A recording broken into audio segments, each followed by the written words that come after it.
Alrighty.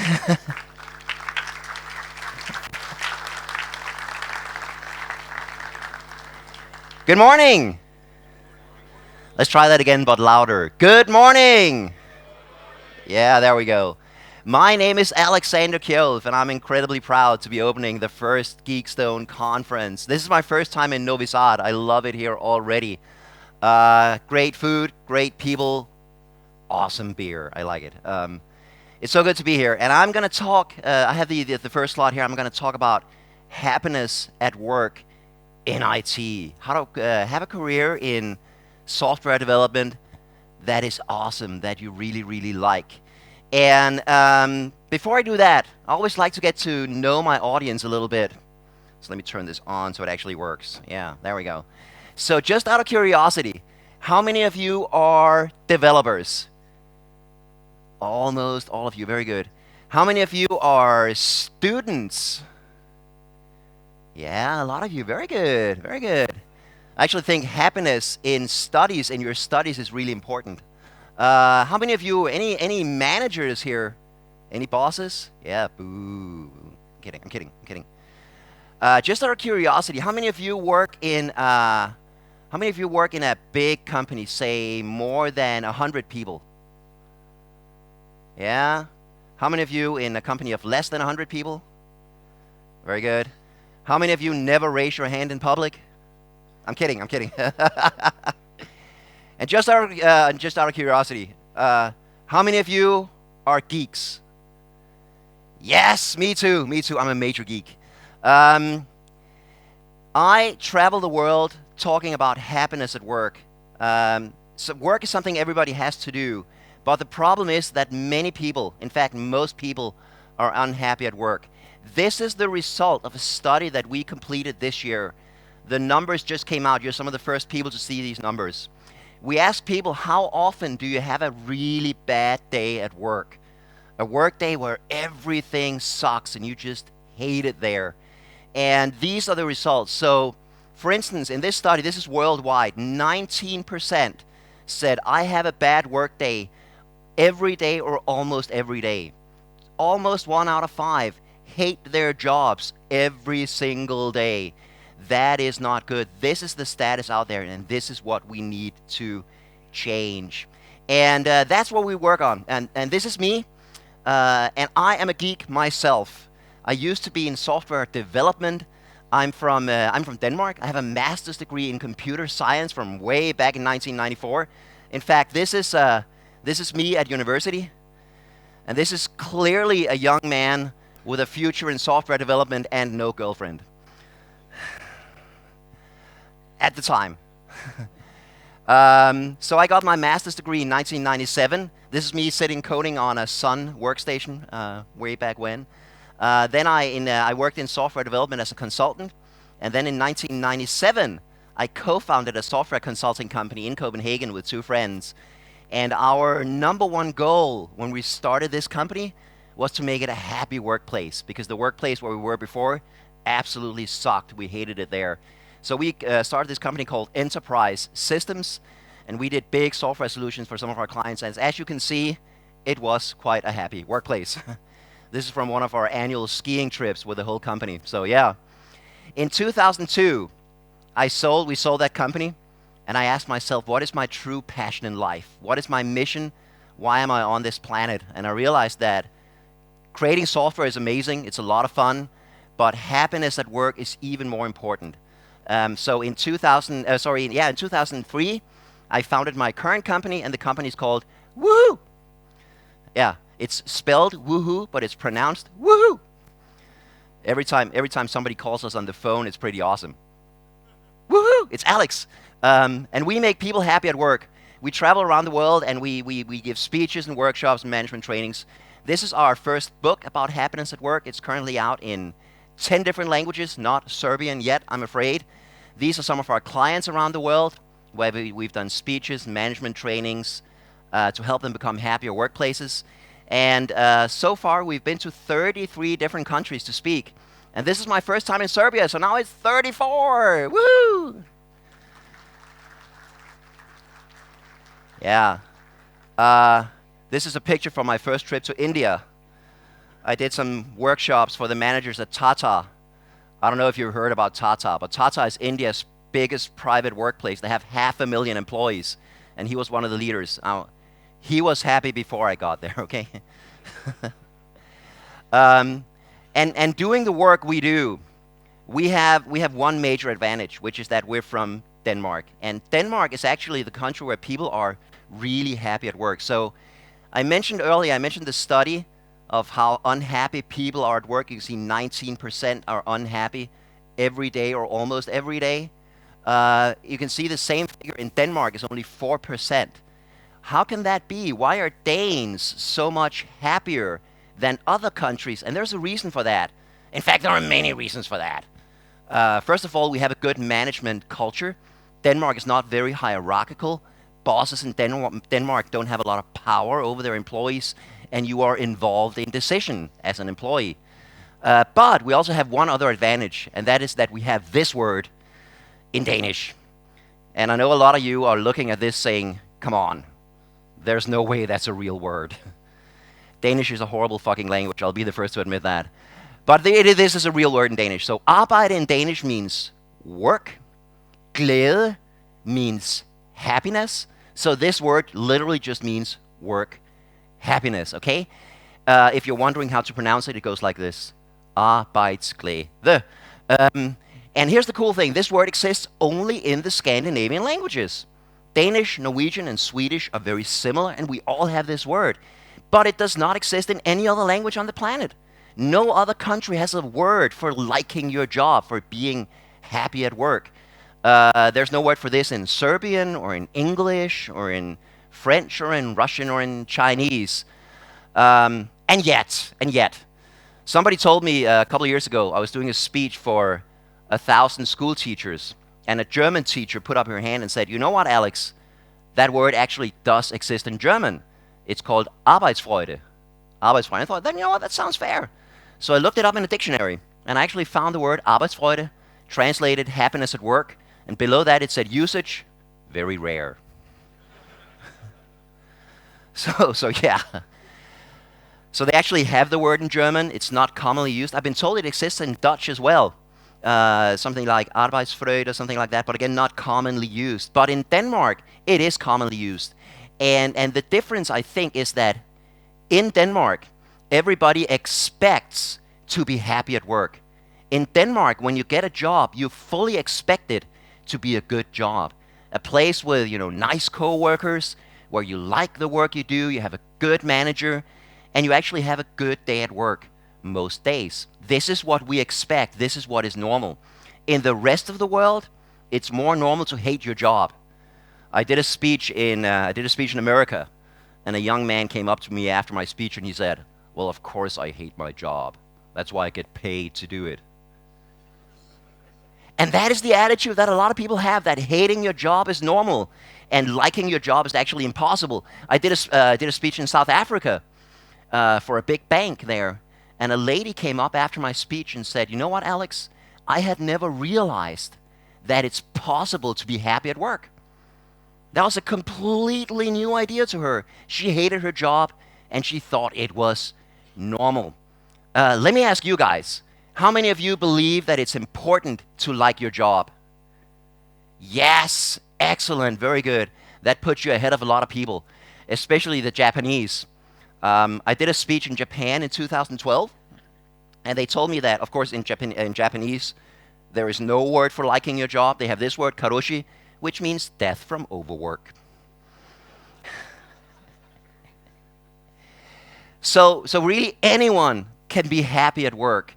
And it's so important to like your job because how you feel at work has such a massive influence, both on your job performance, but also how you feel in the rest of your life. Anyone can be happy at work. I would like to prove that. I would like to prove that with a 25-second video from a ladies' toilet. Yes. Here's a video from a ladies' toilet. This is in an airport in the US.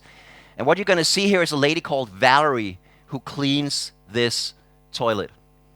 Waiting, no line, no waiting. Gotta go right now. Hey, how are you?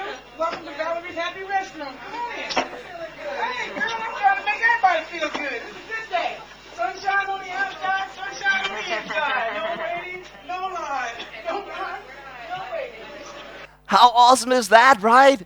She cleans bathrooms for a living and she's ridiculously happy at work, and she makes a lot of other people happy. So I've been using this video in my speeches for years now. And 6 months ago, I was doing a speech for a group of Americans, and I showed them this video. And a lady in the audience put up her hand and said, "I've been to that bathroom. I've met Valerie. She was totally like that. It was so good to meet her." So yeah. She also told me that Valerie has a motto. Valerie's motto is, "Don't worry, be happy." Yeah, I know. I know. So anyone can be happy at work. Here's a good question, though. What is it that makes us happy at work? And this is what a lot of people get completely wrong. A lot of people think that it's about a salary. If I get a lot of money, then I'll be happy. A lot of people think that it's about, a title. If I get a really fancy title, if I'm a senior consultant instead of a consultant, then I'll be really happy. A lot of people think it's about the perks.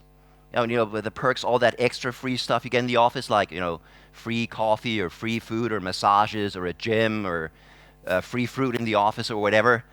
But it turns out that when you look at the research, when you look at the science, those are not the things that make us happy at work. They do affect us, and we're going to come back to that. But those are not the things that make us happy at work. Here's the challenge. Try to think for a moment. Think about a situation in your work life, or if you're a student in your studies. Think of a situation at work where you felt really good. Can you think of a specific situation? Let's say, yesterday my client praised me for a solution that I created for them, or last week we had this really fun team dinner and we laughed for an hour or something. Can you try for a moment, think of a specific situation at work where you felt really good, where you felt really happy. So what is it that, and remember that situation. I'm going to ask you a question about that in just a moment. Everybody got one? Good. Because what is it that makes us happy at work? We've looked at all this science that's out there, and we think there are two major factors that make us happy at work. And let's look at those. First of all is results. And what I mean by results is this feeling that you are good at your job, okay? You are really good at what you do. You're the expert in your field. You can create really good software solutions. You can kick ass. And that feeling of being good at your job gives us a feeling of pride that is a massive, massive source of happiness at work. This feeling that I create value, I am needed, I am really good at what I do. In fact, I think this is an absolute necessity if you want to be happy at work. I don't think anyone can be happy in a job that they're not very good at. I think that is completely impossible. You don't have to be the best in the world, but just this feeling that I am good at what I do makes us really happy. And a lot of the time when we talk about results in the workplace, we look at the numbers, like, did you finish your project inside the deadline? Did you meet the budget?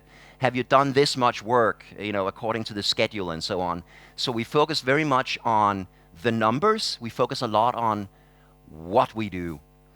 But what really makes people happy at work is when we get meaningful results, when we know why we do it, when we know that the work I do is helping someone who really needs it. Think of a school teacher. School teachers have a lot of numbers and measurable results. You have to teach this many classes every week. You have to do this much work. But what really makes a school teacher happy, typically, is to see that the kids have fun in school, that they're learning cool new things, and that they're getting good grades. Think of a nurse. Nurses have a lot of numbers and tasks they have to do. But what typically makes a nurse happy is to see that the patients get better. They come in sick and they leave healthy, and they feel cared for while they're in the hospital. So getting meaningful results, knowing that my work helps someone who really needs it, feels amazing. And I remember from my days when I was coding, I loved coming up with a cool solution for a difficult problem. You know, you're thinking about this problem for a couple of days and then you find just the right solution. And that feels amazing. And that's results. And then you see that this solution actually works for the client. You see them using it and you see that it makes their life easier and better and happier. And that makes me even happier because that's meaningful results when you can see that your job helps someone who needs it. So this feeling of results is incredibly important. How do we get that? We get that by getting better at our jobs, you know, learning new technologies, learning new skills, developing the skills we have and getting constantly better. Really important. But we also give each other this feeling of results by telling each other that we're good at our jobs, that you're good at your job, by giving praise and positive feedback. And I don't know what it's like here, but in Denmark, praise is not a part of our culture. Positive feedback is something Danes are very bad at. What's it like in Serbia? Are people here good at giving praise and positive feedback? No. We should try that. Stand up for a second. Yes, stand up. We're going to do an exercise. Very, very simple exercise. It is okay to hate this exercise. It'll be over really quickly. So here's an exercise in positive feedback. I want you to and there are many ways you can give positive feedback, right? Imagine that one of your coworkers has done a really good job on something.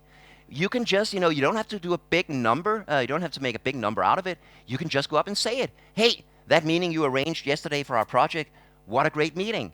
We had just the right agenda. The right people were there. It was a very efficient meeting, also a lot of fun, and we made a lot of good decisions. Awesome work. When you praise people, it's always good to be specific. Tell them what was good, okay? That's a simple way to praise someone. If you don't see them in the office that day, you can also praise people by email. And I kind of like to do that because then whoever gets the praise can actually save the email. Do you guys do that? Yeah? In Gmail, I have a folder called feedback. And whenever I get an email that says, oh my God, Alex, I was at your speech, it was awesome, I always drag the email to that folder and save it there. And then one day when I'm not feeling very good, I can open that folder and say, oh my God, I'm awesome. You can praise people in meetings. If you have a team meeting or a department meeting, hey, everybody, let me tell you what Lisa did yesterday. She had this really difficult problem. She found a brilliant solution. Good job, Lisa. And that way more people hear about it. These are all good ways to praise someone. We're going to try my favorite way, and it's very simple. You go up to someone else, you put up your hand, and you give them a high five. Not a slap. That's down here. But a high five, okay? And I just want to make clear that a good high five should sting a little, okay? Shouldn't hurt, but you should feel it in your palm. So let's try that. Give 3 people around you a high five. Go.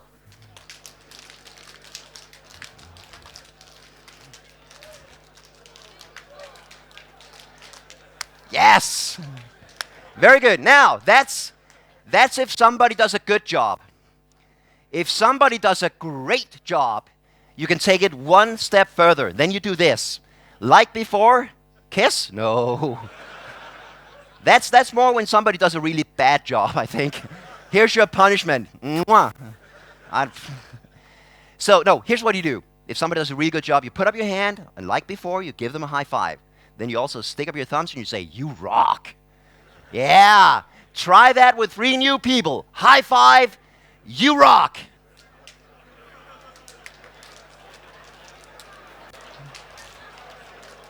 You rock. Yeah.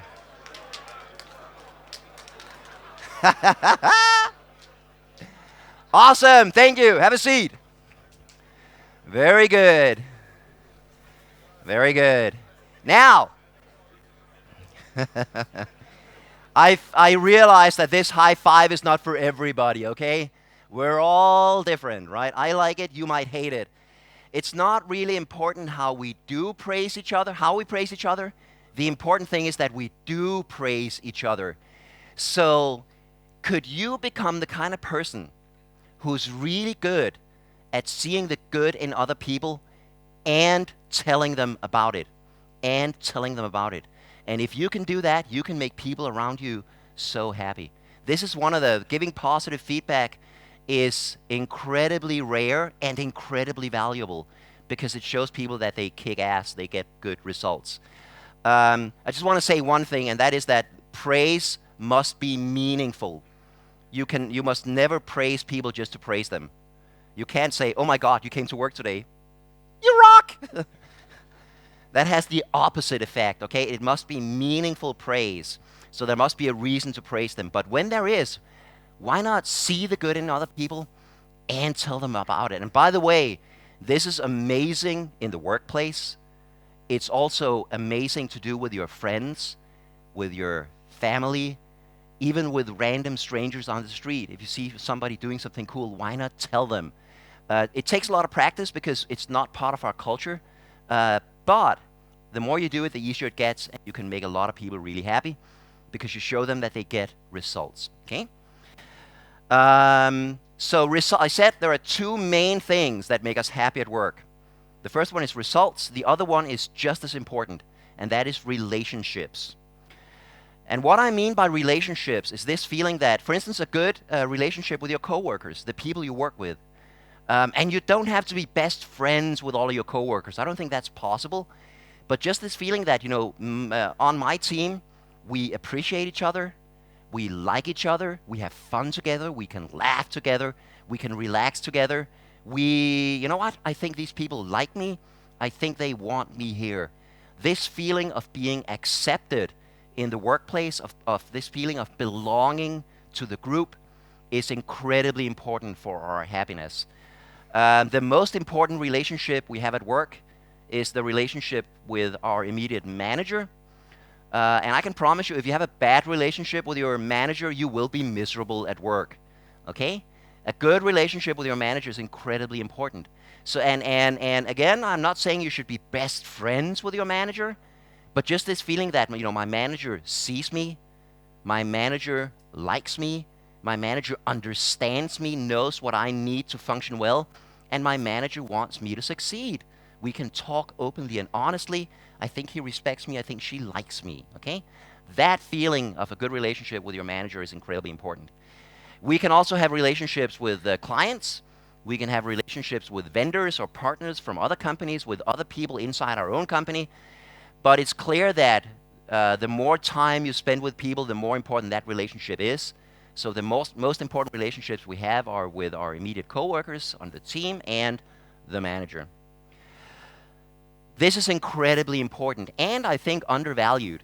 In a lot of workplaces, we focus more on results than on relationships. And I think that's a mistake because this is so important. Let me give you an example. Everybody's busy these days, right? How many of you are sometimes busy at work? Everybody, yeah, I know. Everybody's busy. So a lot of people think that when you're busy at work, when you have a high workload, then you become stressed. And it turns out that it's a little bit more complicated. And here's what they found. If you have a high workload and good relationships, they call it high social support in the workplace, then your risk of becoming stressed at work is not very high. So you have a low risk of stress. But if you have a high workload and bad relationships, no social support, then you have a very, very high risk of becoming stressed in the workplace. In fact, there was a Swedish study that found that people who have a high workload and low social support had over a 20-year period, they had a mortality rate that was twice as high, double the risk of dying over a 20-year period if you have a high workload and low social support. And this includes death from heart disease, coronary disease, and strokes. So this can actually kill you. Good relationships in the workplace are incredibly important. How do we create these relationships? We do that every single day.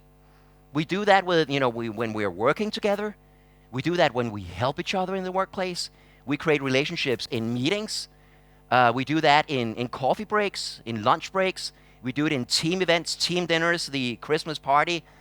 All of these are opportunities to create these relationships. We create relationships by something as simple as saying good morning when we come to work in the morning. Are people in Serbia good at saying good morning when you come to work? Yeah? Excellent. Then I have the perfect exercise. Stand up. I tricked you into that one, didn't I? Here's another exercise that it's okay to hate that'll be over really quickly. Because there are many ways you can say good morning in the workplace, right? Imagine Imagine that you came in early. So you're one of the first people there. You're already at your desk. You're on your computer. You're writing this really important piece of code. And then one of your other coworkers comes into the office and says, "Good morning." And without looking up from the computer, you just say, "Meh." Yeah, let's try that. Without looking at anyone, say, "Meh." Meh. Yeah, that's not very good. That's what we call a level 1 good morning. There's also level 0 where you don't say anything, right? Let's go to level 2. On level 2, you actually do say good morning, but still without looking at anyone. So say good morning to the people next to you without looking at them. Morning. And that's not very good either. So let's take it to level 3. And on level 3, you must look at the person you say good morning to. And it's not enough to look at them. You must briefly make eye contact before you say good morning. You don't have to do this, okay? So make eye contact and say good morning to 2 other people. Go.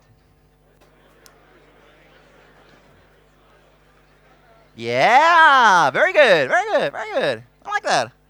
Now we're talking. When we make eye contact, we make contact. It's the 2 of us saying good morning. That creates a little bit of a relationship. You can also go to level 4. And on level 4, it's not enough to just say good morning. You have to add something extra. You can say good morning. Take it easy. No hugging.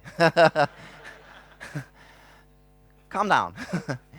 I was thinking more like, you look people in the eye and you say something more than just good morning. Like you say like, good morning, it's great to see you. Good morning, how are you this morning? Good morning, that is a cool shirt. I like your shirt.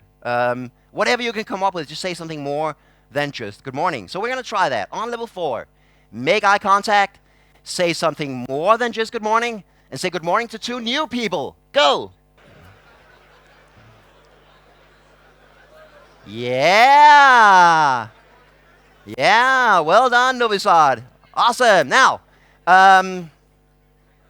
okay, and final level. Final level, the level 5 good morning, the group hug. I'm kidding. No, but on level 5, you must also touch the other person. I'm thinking something that's appropriate for the workplace, okay? I'm thinking like a handshake, a clap on the shoulder, maybe a high five. Now you can hug, okay? So on level 5, make eye contact, say something more than just good morning, touch the other person and say good morning to 3 new people. Go! Yes! Excellent, thank you. Sit down, have a seat. So, and again, please, if you think this level 5 good morning is way too much, I hate it, okay? Then I perfectly understand and you don't have to do it. But just saying good morning to your coworkers is a very simple thing that actually makes people a little happier because it creates that feeling of relationships in the morning. Yeah, saying good morning. So, and please remember, everybody's different, right?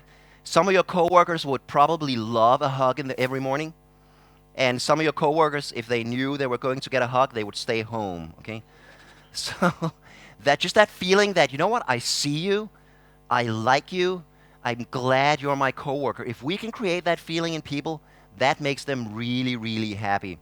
So, as I said, there are 2 main things that make us happy at work, and let's see if you've been paying attention. The first one was? Very good. And the second one was? Yes. Results and relationships. This feeling that I do great work together with great people. Imagine coming home from a work day where you say, oh my God, I was so proud of myself today. I had this really complicated problem and I found such an elegant solution and I did great work and it really helped. And we had such a great time in the office today. You know, we're having a lunch break, me and 3 coworkers, and we're just laughing for half an hour. Those are the good days. That is what makes us feel great at work. That is what makes us love our jobs. Imagine the opposite. Oh my God, I got nothing done today. I had 4 meetings and I could do no work. And everybody hated each other in the office today. Everybody was complaining. There was a really bad mood. Everybody was mad at everybody else. You know, and those are the days where you come home and you feel like crap. So this is where we need to focus. And here's a really important point is that everybody is different. So I don't know, earlier I asked you to think of a situation, something that made you happy at work. And some people, this is important, we're all different. Some people are especially happy when they get results. And this is true for a lot of people in IT, that we're very results oriented. And we're especially happy when we can kick ass, when we can code elegant solutions, when we can use our knowledge, when we can learn new things. And other people say, of course I want to be good at my job. But other people are more relationship oriented, and they're especially happy at work when they are liked, when they feel accepted, when they can be good coworkers with their team. And I want you to think about it for a second. What do you think you are? Do you think you're mostly results oriented? Do you think you're mostly relationship oriented, or are you somewhere in the middle? Okay, so just think. Maybe you have an idea. Raise your hand if you think you are results oriented. The most important thing for you is doing a good job. Yeah, that's about 25% of you. Thank you. Raise your hand if you're mostly relationship oriented. What really makes you happy is good coworkers, feeling like you belong. It's maybe 15%. Yeah. And raise your hand if you're somewhere in the middle. Oh, yeah, that's good. It's good. It's good to have both. Everybody needs both. But some people are, especially happy when they get results. Some people when they get relationships. And it's just really important to know yourself so that you can be happy at work. Okay, so what really makes us happy at work? Results and relationships. Doing great work together with great people. Alex, what about the salary? Show me the money. Doesn't the salary matter? Yes, the salary does matter. And I want to show you this is the coolest piece of research I have seen in years. This is so fucking amazing. And this is from a study they did in the US under the leadership of a Dutch professor called Frans de Waal. And what they did in this study was they taught capuchin monkeys how to trade. And the way it works is that they take a polished stone and give it to the monkey. And this stone works like money. And the monkey can use that stone to buy a piece of fruit. Can get either a slice of cucumber or a grape. They only use female monkeys because female monkeys are more intelligent. I don't think we should read too much into that. And the monkeys learn that really quickly. And the researchers say you can do this 25 times in a row with cucumber. So you give one monkey, you see there are two monkeys next to each other here. You give one monkey the stone, it gives the stone back, it gets some cucumber, eats it. Second monkey, the same thing, back and forth, 25 times until they're no longer hungry. Then they don't want to work, okay? Cucumbers are fine, but they like grapes better because grapes are sweet. So here's a variation of the experiment where they've changed it a little bit. And you can see monkey number one hands over the stone. She gets a piece of cucumber, she eats it, no problems, everything is fine. Monkey number two picks up the stone, she hands it over, and now monkey number two gets a grape. Oh my God.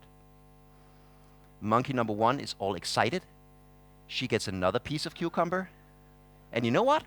Screw you.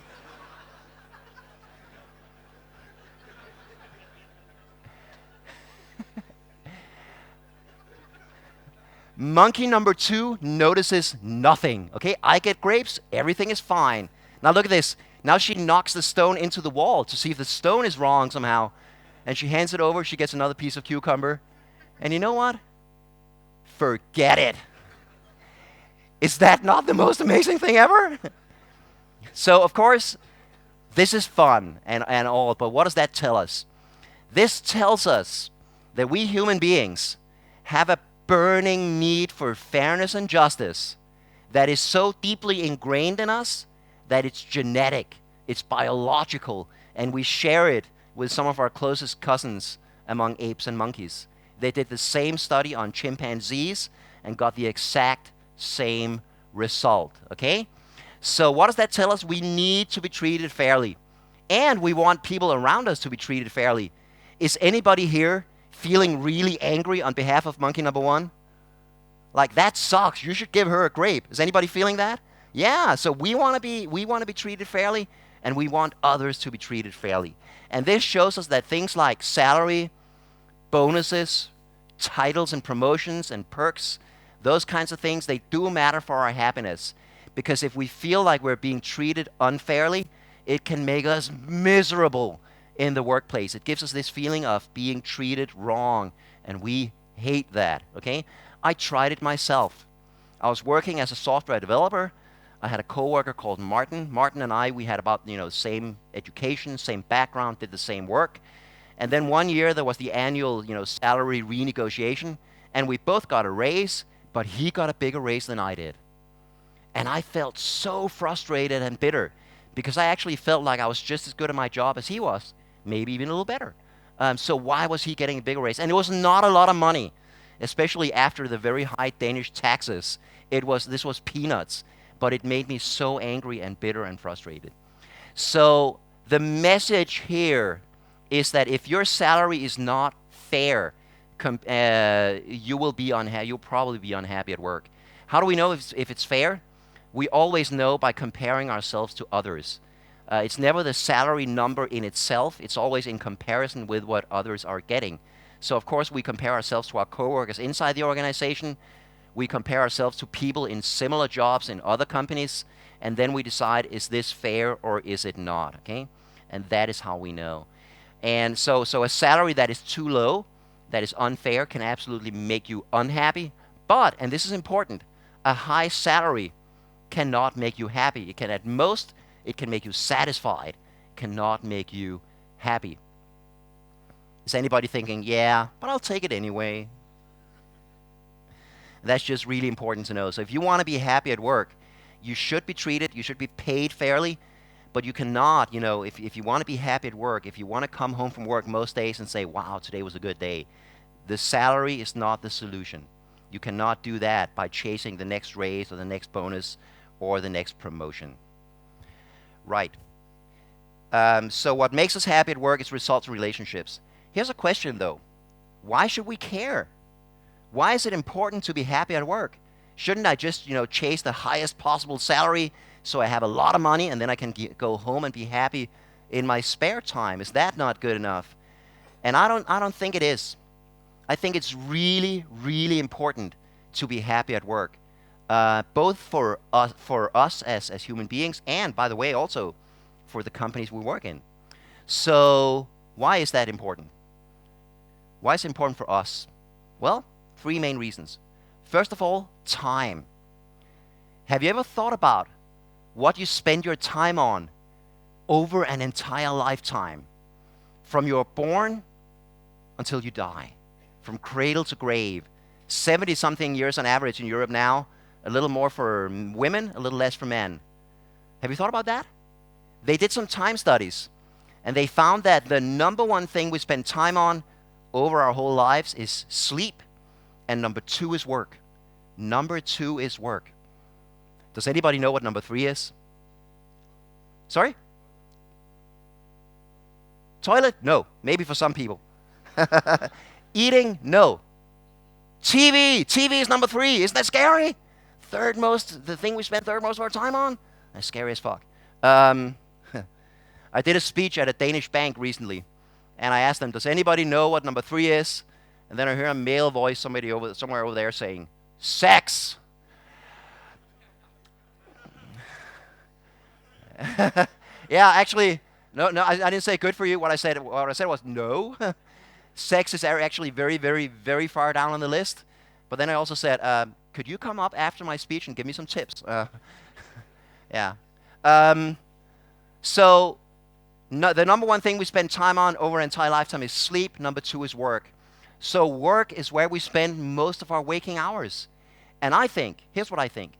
When you spend that much of your time on anything, it should be something you enjoy, okay? Not something where you're ridiculously happy every single day. That's impossible, okay? But having a job where you're happy most days, where you come home from work most days saying, you know what, today was a good day, and I look forward to coming back tomorrow. That, I think, is really important. And I think that, if you have to drag yourself out of bed every morning to go into a job you hate, and you have to do that day after day, month after month, year after year, I think that is a massive waste of time, and I think it's a massive waste of life. Also, because our happiness at work affects our health. There are a lot of studies that show that when people are unhappy at work, they get sick much more often. And we're not talking about, flus and colds. We're talking serious diseases. So if you hate your job, you have a higher risk of getting cancer, some forms of cancer, including bowel cancer. You have a higher risk of heart disease if you hate your job. You have a higher risk of stress and depression, a higher risk of getting a stroke, and a higher risk of type 2 diabetes if you hate your job. So hating your job can make you sick. It can ultimately kill you. And finally, life. Everybody wants to be happy in life, right? You want to lead a good life. What is it that makes us happy in life? Is that about money or a big house or a big flat screen television? What is it that makes us happy in life? Well, they've studied that. It's called positive psychology. And they found 3 major factors that make us happy in life. I'm going to give you the secret to a happy life here. Turns out that the number one thing that makes us happy in life is a good romantic relationship. So a good relationship with your husband, wife, spouse, your boyfriend, girlfriend, that is the number one thing that makes us happy in life. And the studies show that, by the way, studies show that men who live in a good romantic relationship live 6.5 years longer than men who don't. Ladies, you get 2.5 years. I'm sorry. You live longer to begin with. It's only fair. I did a speech at a Danish workplace, and I told them this. Men who live in a good romantic relationship live 6.5 years longer. And then I hear a female voice somewhere over there, and she says, "Oh, no." I have no idea what that was about. So that's the number one thing that makes us happy in life, good romantic relationship. Number 2, friends. And I'm not talking about 500 friends on Facebook, okay? I'm talking about a handful of close friends. Friends who love you for who you are. Friends you can trust and rely on. Friends that you really love. Second most important thing that makes us happy in life. And according to these studies, the third most important thing is a good and meaningful job. A good and meaningful job. A job you like, where you're doing something that has purpose and meaning for you. It's not just a job. I work this many hours to get this much money. That's it. There's some higher purpose. You can see why you're doing this job. That is the third most important thing that makes us happy in life. And I think this is a really interesting finding because it shows that work is really important to us. But it also shows that there are more important things in life than work. There are more important things in life than work. And there are love and friendship. We should never forget that. And we should never sacrifice love and friendship for our careers. If anybody, we're going to give you all of our slides and all of these videos. I'm going to show you a link at the end of the presentation where you can get all of this. If anybody wants to look into our research, these are some of the sources where we get these numbers from. Now, so being happy at work makes you healthier and happier in life as well. But it also makes you better at your job. We collect studies that show what happiness does to us in the workplace, and this is what we have found so far. So we know that happy people are more productive and get more work done. Happy people are more creative, they're more helpful, and so on. All of these things we do better when we are happy. In fact, there are studies that show that coders do better work when they're happy at work. This is just one article on that says that happy software developers solve problems better. Interesting, right? So yeah. And this is kind of interesting because a lot of people think that success, if you become successful, that will make you happy, right? That's what a lot of people do. Once I get that promotion, once I get that raise, I will be happy. But it actually turns out that it's the other way around. That if you are happy at work, you will be more successful because you do better work. Yes. This also means, by the way, that happy workplaces make more money. And it's creating a happy workplace is really, really good for the bottom line.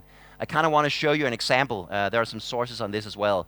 But here's an example of a happy workplace. This is an airline in the U.S. called Southwest Airlines, and they're known for being really happy. All I need you to do is stomp and clap, and I'm going to do the rest because I've had 5 flights today, and I just cannot do the regular boring announcement again. Otherwise, I'm going to put myself to sleep. So, you guys with me?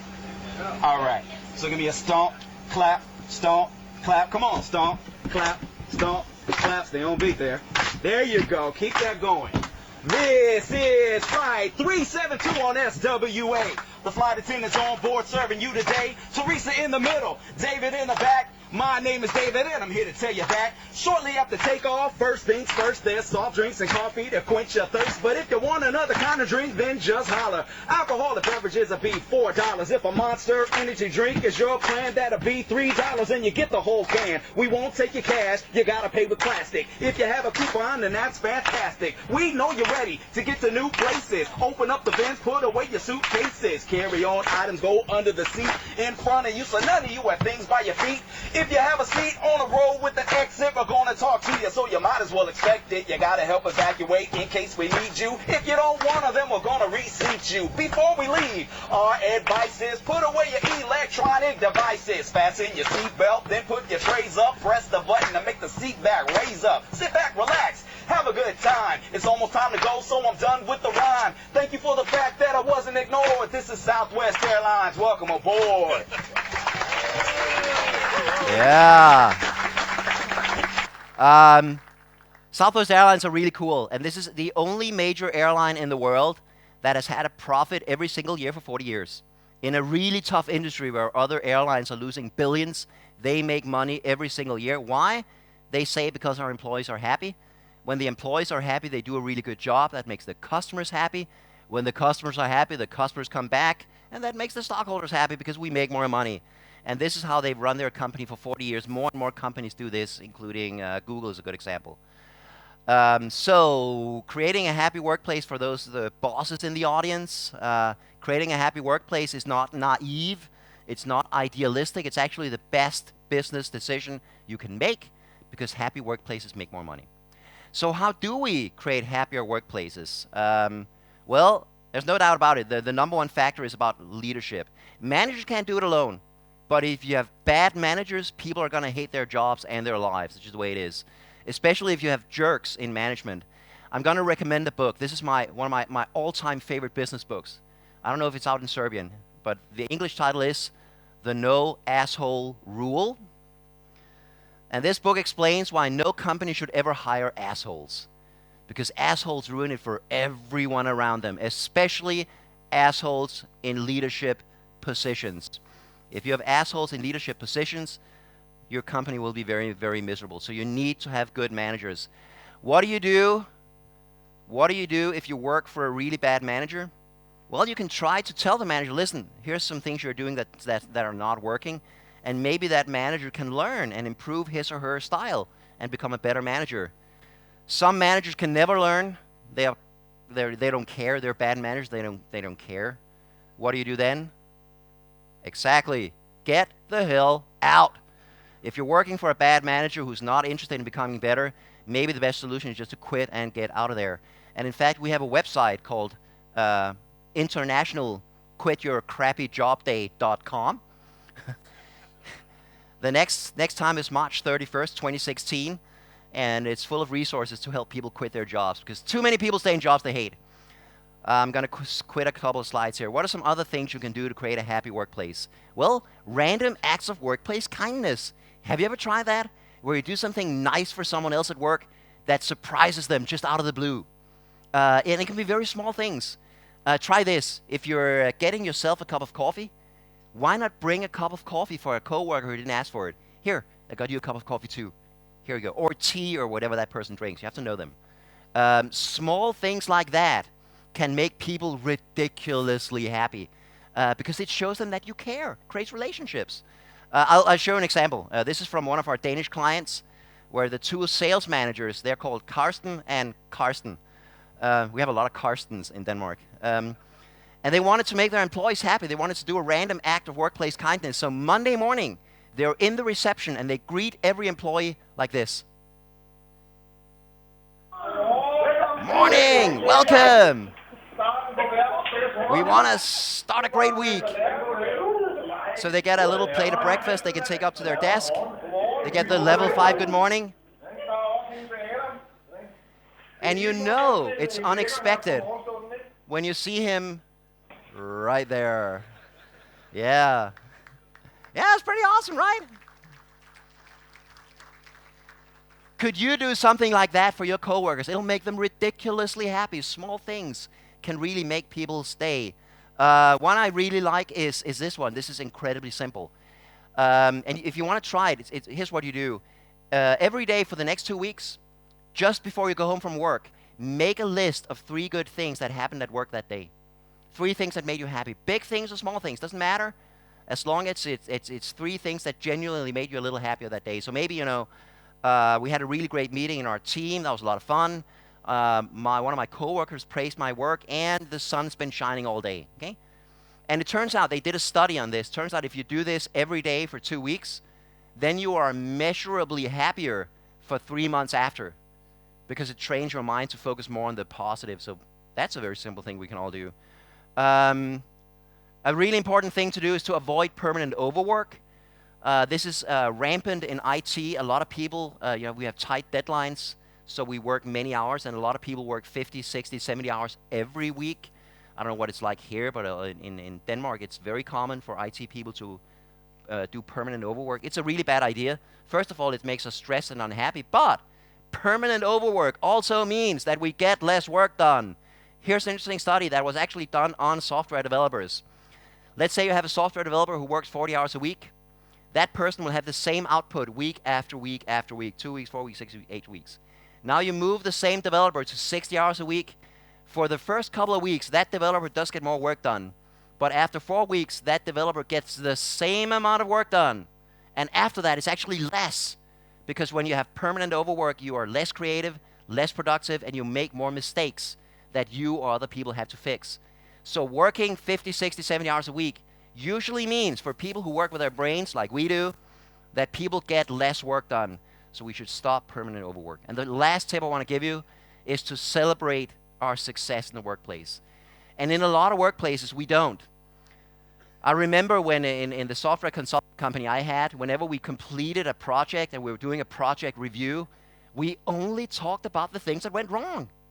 Even though the project actually succeeded 95%, we still only talked about the problems, and we never celebrated our successes.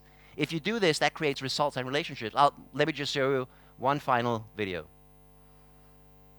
Roll, please. Today's winner, today's kid reporter is Deirdre Shores. It's you, Deirdre, it's you. It's you, Deirdre. It's you. You're the won. winner. You're today's kid reporter winner. You're the winner, Deirdre. Stop playing with me. You're the winner. Stop playing with me. You're the winner. Stop playing. You're the winner, Deirdre Shores.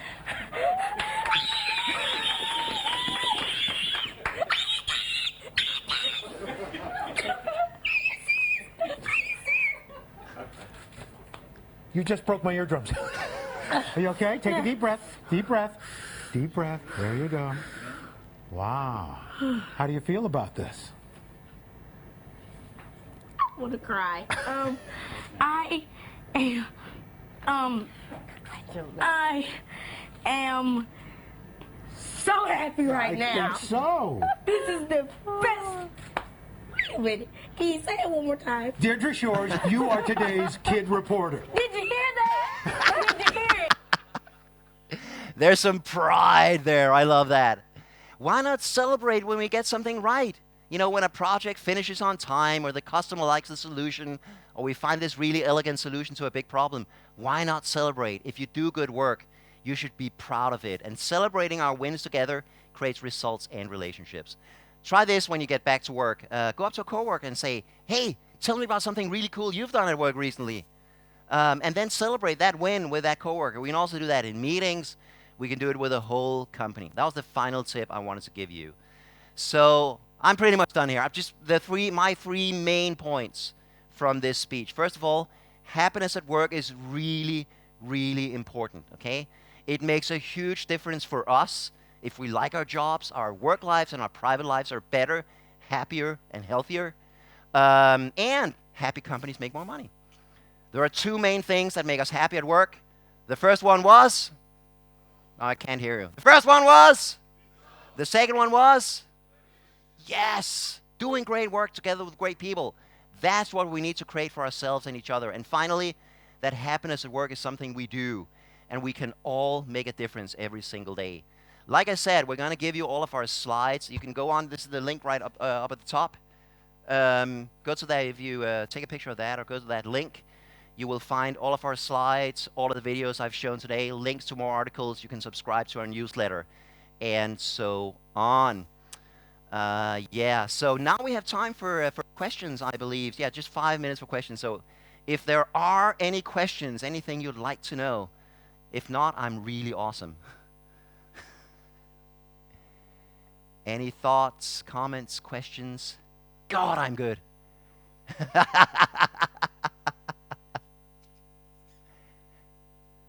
There's a question. We have a mic coming over. Thanks. 1, 2. Okay. I have a client in France, Yeah, and they have this thing where they do level 5, I guess, good morning every morning. yeah. Kissing on the cheek. Well, kissing or your handshake, but I think it's taken a bit to the extreme, because you often shake hands with people that you don't really know that well. Yeah. And then I think it kind of loses its essence. So I don't know if you've had a chance to be in touch with that culture. It was weird for me when I was there. Yeah. And plus, meaning not even to mention that for half an hour in the morning, you don't get to do anything. You just shake hands with everyone. So. Yeah. Yeah, I agree. And you have to look out with all of these things, everything you do, that it doesn't become too much. It's something you should do genuine. It's something that should have meaning for you. And if you say a level 5 good morning to everybody, maybe it doesn't mean as much to you. To the French it does, because it's just part of their culture and it's just how they do things. Here's my problem with kissing on the cheek, because they do that in France, they do it in the Mediterranean countries, they do that in Latin America, they do it in Switzerland. But here's the problem.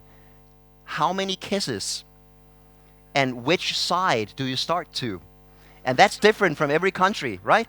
And if you both go to the same side, then suddenly you're kissing on the lips. That's not good. Really not good. So in Chile, then you start to the left and it's 1 kiss. In Switzerland, you start to it's 3 kisses and you start to the left. You see? It's very confusing. I hate that.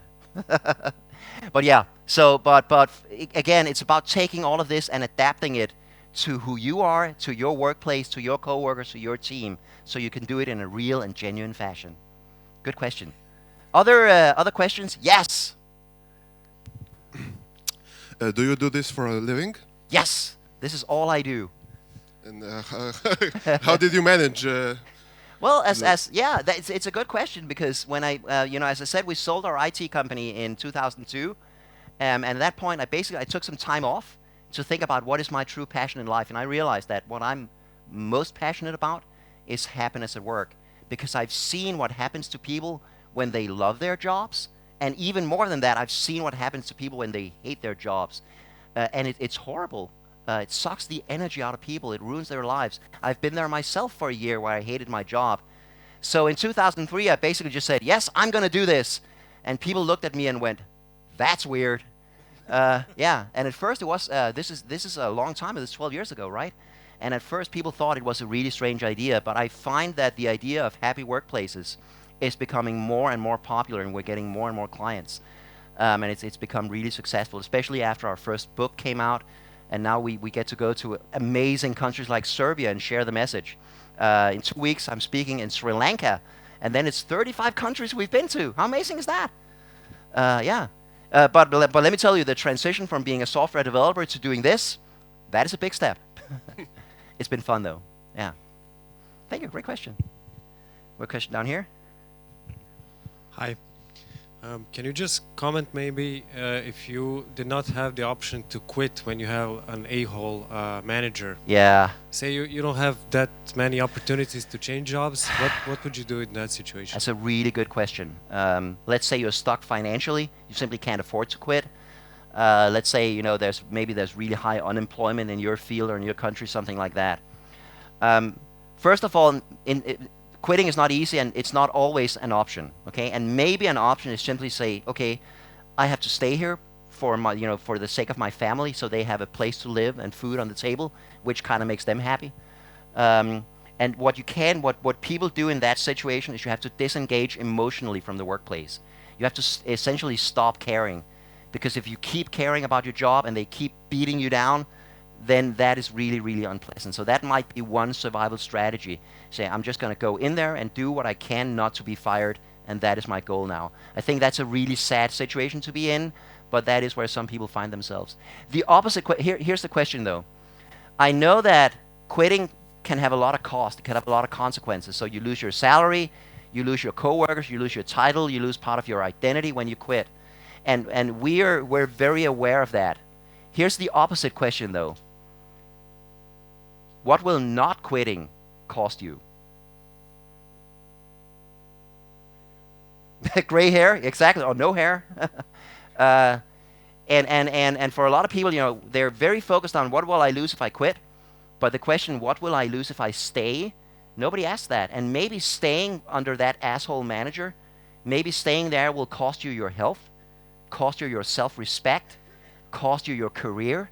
It could cost you your relationship with your spouse. We know that people have worse relationships at home when they're really stressed and frustrated at work. And maybe that cost is actually even higher. Who knows? But I'm not saying this. This is not an easy choice. This is one of the hardest choices we can make in life. There's more on that on internationalquityourcrappyjobdate.com. Excellent. We should stop here. So just to say finally that you can rate me and all the other speakers on the Vega app, and there will be more on that later, right? And I just want to say that it is a pleasure and an honor to be here. I want to thank Geekstone and Vega for bringing me here. I want to thank all of you guys for coming here and for being awesome. Thank you.